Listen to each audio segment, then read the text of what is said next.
The knock came just after midnight, sharp enough to slice through the silence of the study.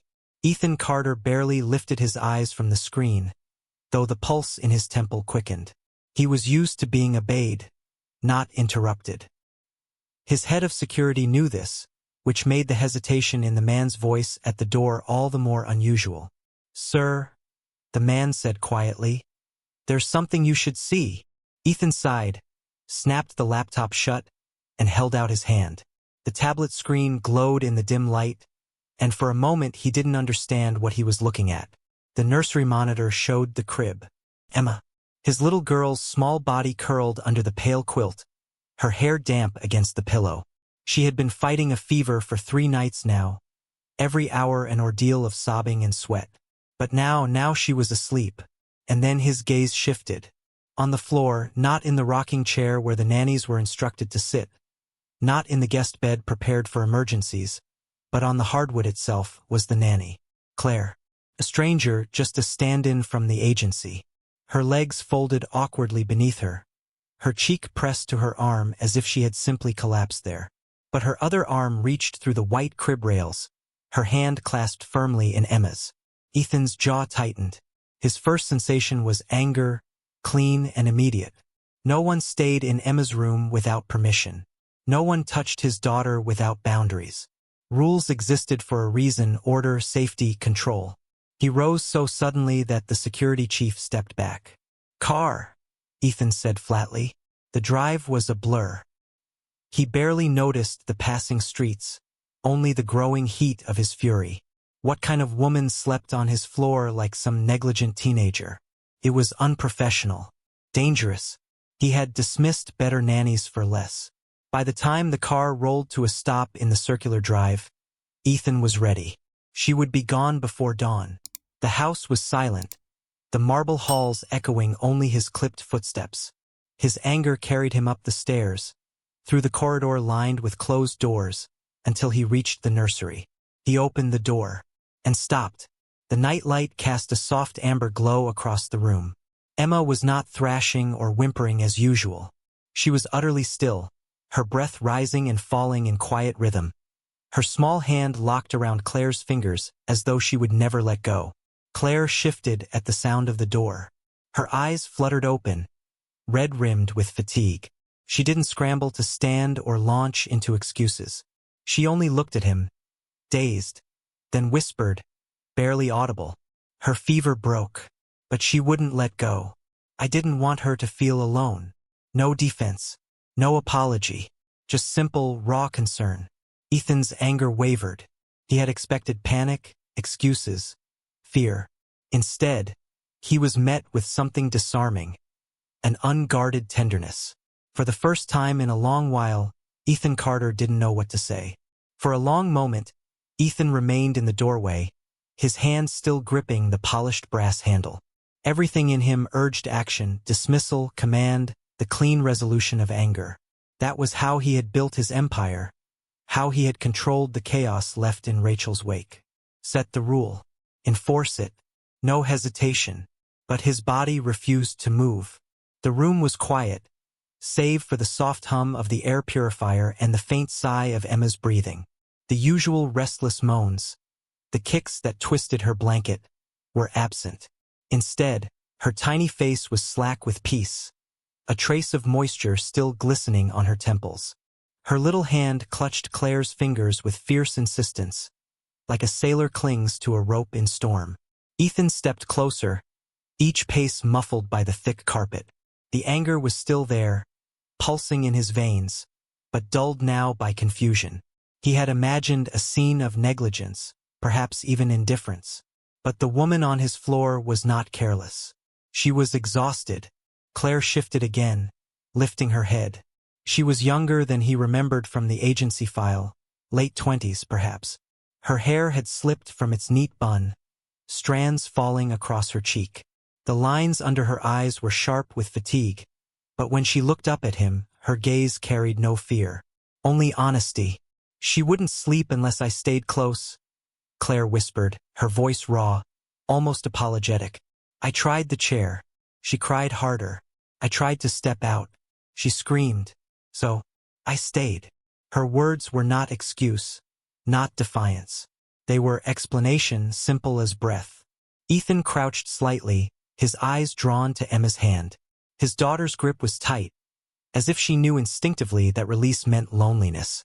He had hired therapist after therapist, nanny after nanny, each with sterling credentials and glowing reviews. None of them had lasted. Emma shrank from their arms, pushed away their touch. She cried until her throat was raw, until he had ordered them gone. But here she was, holding on. Ethan felt something unfamiliar rise in his chest, an ache, sharp and unsettling. He had prepared himself for battles. Hostile takeovers, shareholder demands, betrayals cloaked in polite handshakes.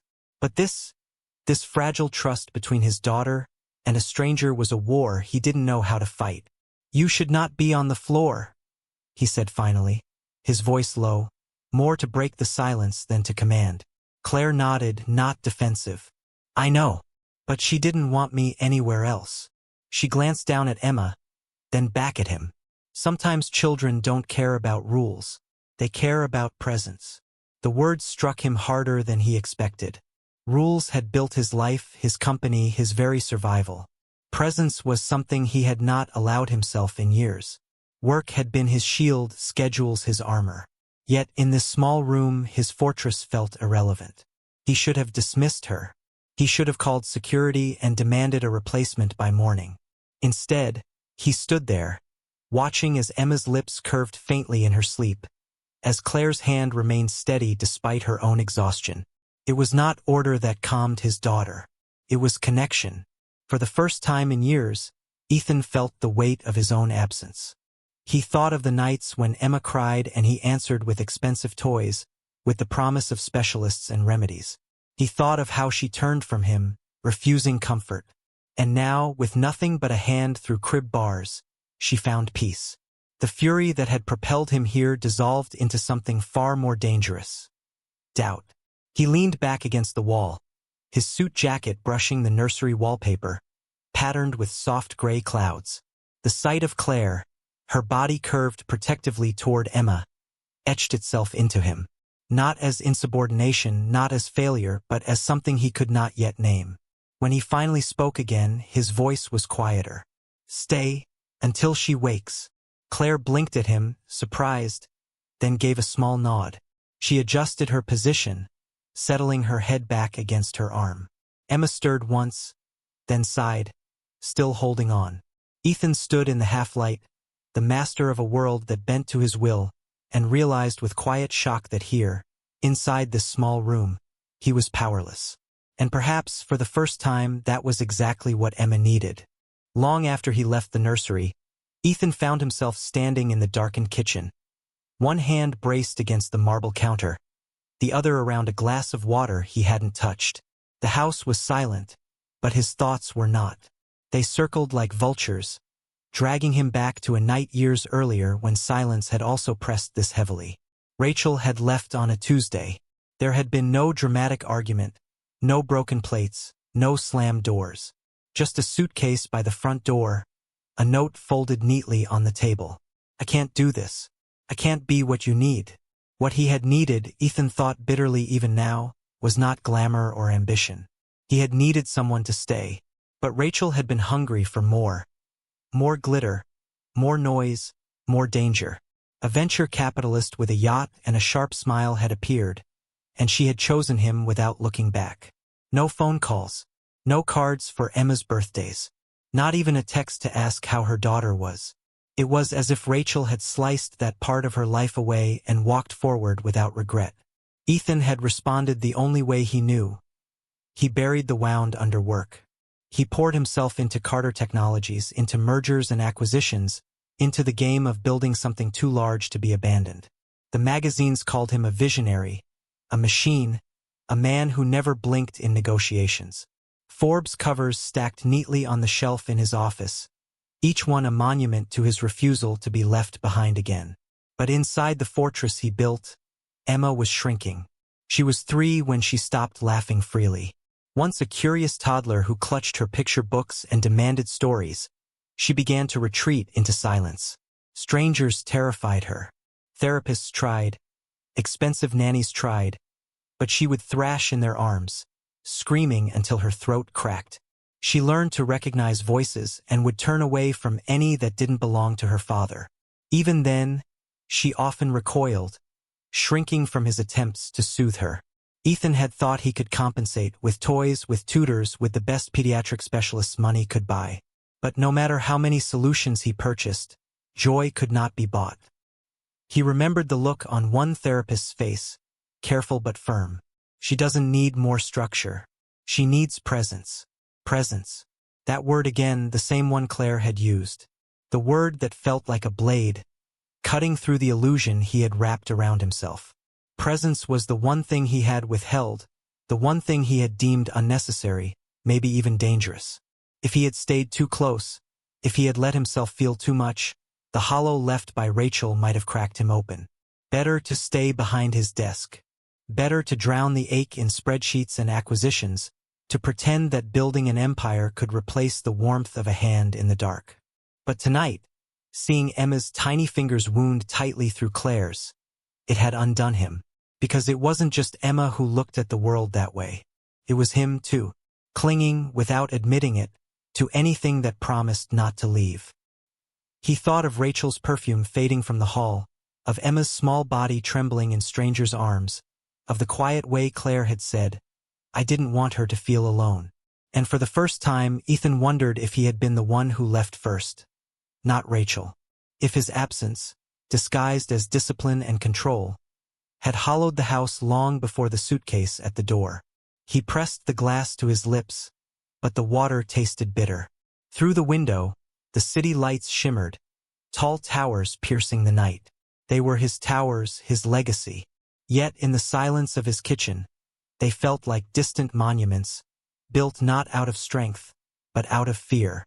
He closed his eyes, and in the darkness, all he could see was a small hand reaching through crib bars, refusing to let go.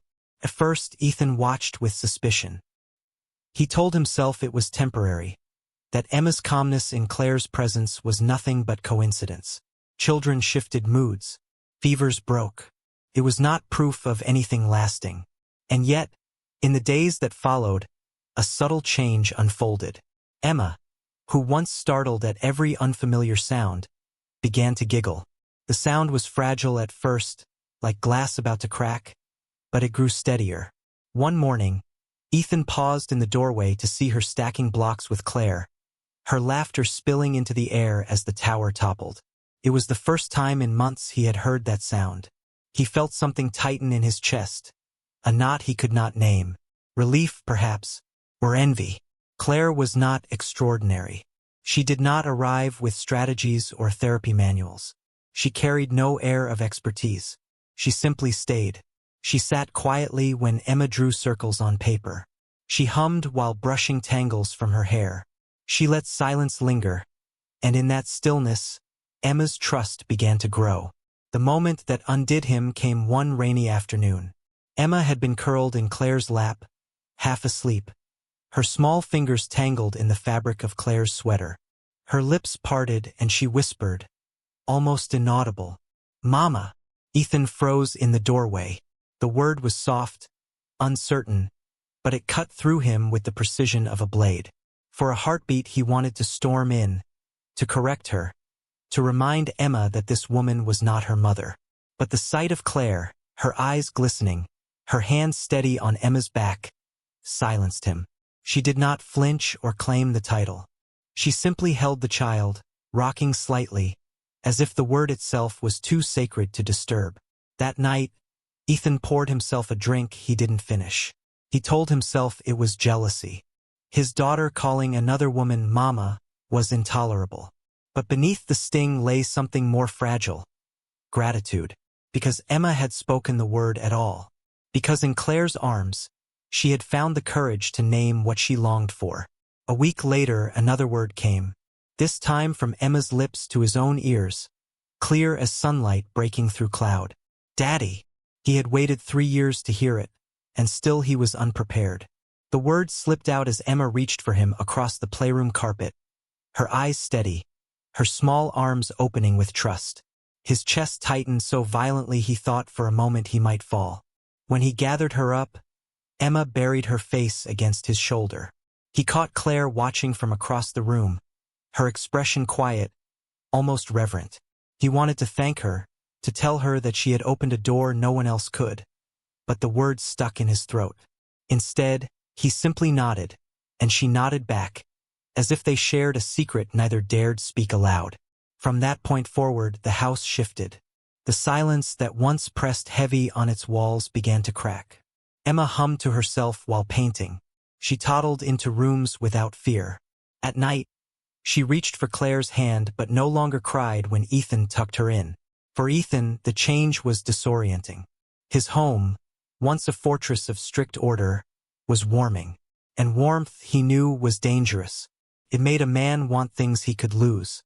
Yet each evening, as he lingered longer at Emma's bedside, as he caught the soft sound of her breathing and the faint rhythm of Claire's lullaby from the hall, he felt the walls inside himself shift. It was not control that had saved his daughter. It was connection. And for the first time, Ethan wondered if he, too, might be allowed to feel it. The email arrived on a gray Wednesday morning. Buried between contracts and board memos, a subject line froze Ethan's hand. From Rachel Carter. Subject: request for visitation. His chest tightened. He clicked. Ethan, I believe it's time for me to see Emma. I've made mistakes, but I want to reconnect. I'll be in New York next month. Rachel. Reconnect. The word was poison. Years of silence. No birthday cards, no calls. And now she wanted to step back in as though Emma were a diary she had misplaced? Ethan stood so fast his chair toppled. Rage burned hot, volcanic. He imagined drafting a response so cold she would never write again. That evening Claire found him in the kitchen, untouched whiskey in his glass. "You're late," she said gently. He didn't answer at first, then forced it out. "Emma's mother wants to visit." Claire stilled but said nothing. "She abandoned us," Ethan spat. "And now she wants to stroll in, play mother?" "Never." Claire's voice was calm, steady. "If you forbid it, Emma will still feel the absence. Better she see the truth herself. Don't choose for her." Ethan stared, incredulous. Yet her words burrowed deep. He had built a world on control, but here was a woman suggesting that trust, not walls, might protect his daughter best.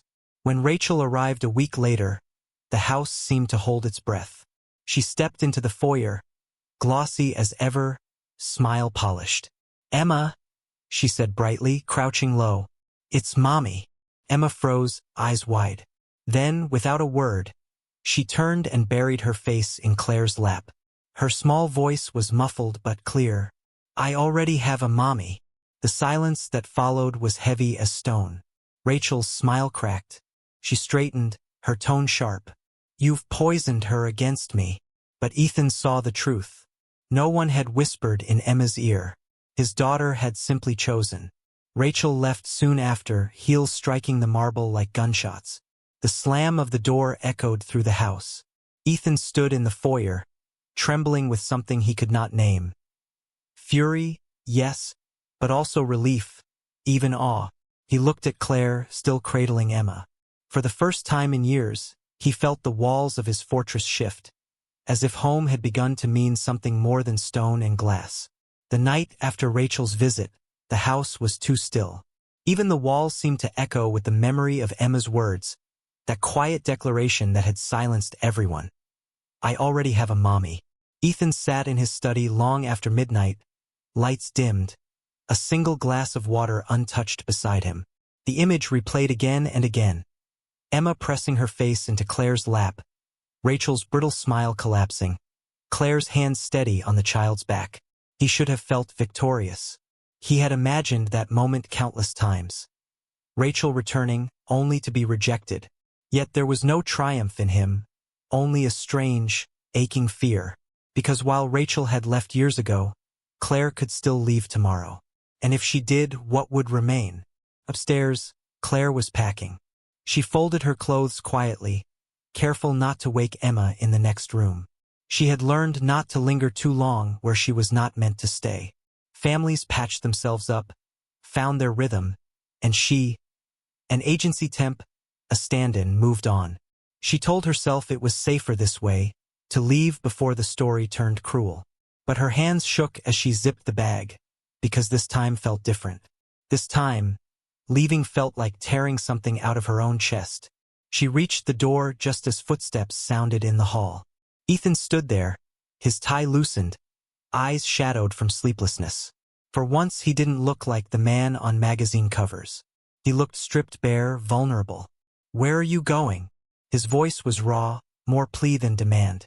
Claire gripped the handle tighter. "You don't need me anymore." Emma stood up for herself today. She chose.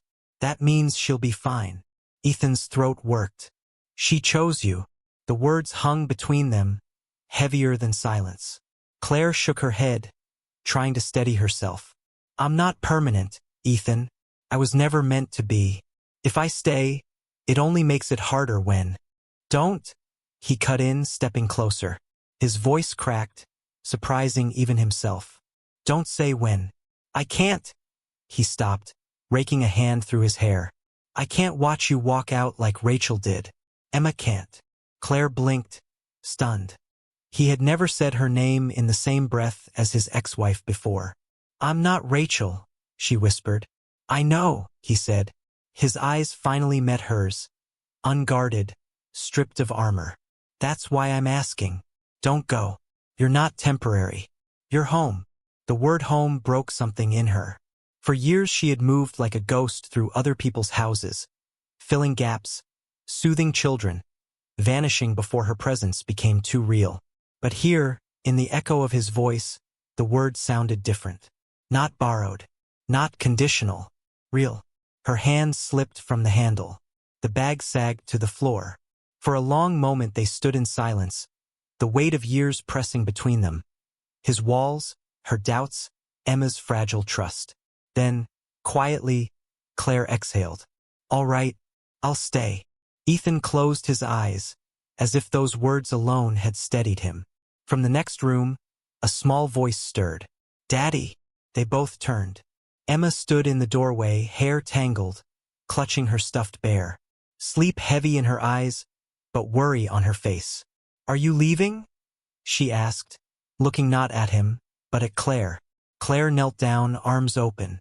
Emma ran to her, burying her face in her shoulder. "No, sweetheart," Claire whispered, rocking gently. "I'm not leaving." Ethan stood watching them, his chest aching with something he had no name for. Relief, gratitude, love, maybe all at once. For the first time in years, he believed the word he had almost forgotten how to trust. Family. 1 year later, the house no longer felt like a fortress.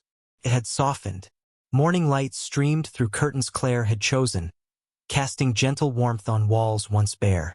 The marble floors, once echoing with formality, now bore faint traces of watercolor paint where Emma's brush had slipped, stains Ethan had never ordered removed. On Saturdays, the garden filled with laughter. Not the rehearsed laughter of cocktail parties, but the messy, unguarded sound of a child squealing as she chased bubbles across the grass. Claire's hair was tied back, streaked with paint, her hands busy guiding Emma's small fingers as they pressed bright palms against the garden wall. Ethan stood a step away, his own hand smeared red and blue, watching the mural take shape. At first, he had resisted. CEOs didn't paint walls with children. But then Emma had tugged on his sleeve, eyes shining. "Daddy, you two." He had bent down, pressed his palm to the plaster, and realized he didn't want to be anywhere else. The wall became their canvas, layer by layer. Sunbursts, butterflies, a crooked house with 3 stick figures inside. Underneath, in uneven letters, Emma scrawled, "Home is here." The words struck him deeper than any deal he had ever closed. It hadn't happened overnight. Stepping back from the company had felt like pulling bone from flesh. He had lived through headlines, Carter steps down, market speculates future. But Claire had been there, steady, reminding him that Emma needed presence, not perfection. He listened slowly and for the first time in years, let the empire run without him. In its place, something else had grown. Together, he and Claire launched the Emma Grace Foundation. It began with a single grant for children who had lost mothers, and spread quickly, gathering support from unexpected places. Ethan poured into it what he once poured into mergers. Precision, ambition, will. Claire poured into it what he could not, empathy, gentleness, the wisdom of someone who knew how to simply sit beside pain without fleeing. At the launch event, cameras had flashed, journalists eager for a redemption story. But Ethan barely noticed. His gaze was fixed on the small figure on stage, Emma, clutching Claire's hand, shy but proud, whispering into the microphone. "We want kids to feel safe, like I did." The room had stilled. Ethan had felt his throat tighten. Now, on a quiet evening, after Emma had fallen asleep with paint still on her cheeks, Ethan stood at the garden wall alone. He traced the crooked letters with his fingers. Home is here. Rachel's shadow lingered sometimes, in the tabloids, in rumors of her new ventures. But it no longer pierced him. Emma had chosen, and her choice had been simple, steady, undeniable. Claire stepped out with 2 mugs of tea, placing one in his hand. "She wants to add stars next," she said softly, nodding at the mural. Ethan smiled, something easy, unforced. "Then we'll paint stars." For a long moment, they stood side by side, watching the wall, hearing the faint echo of Emma's laughter carried by the night air. Ethan thought of the years he had spent hollow, defined by what he had lost. Tonight he understood. He had not been emptied for nothing. He had been cleared, so that something real, fragile, and fiercely alive could take its place. And in the quiet of that garden, with Claire's hand brushing his, he let the words settle into him fully, no longer foreign, no longer fragile, just true. Home.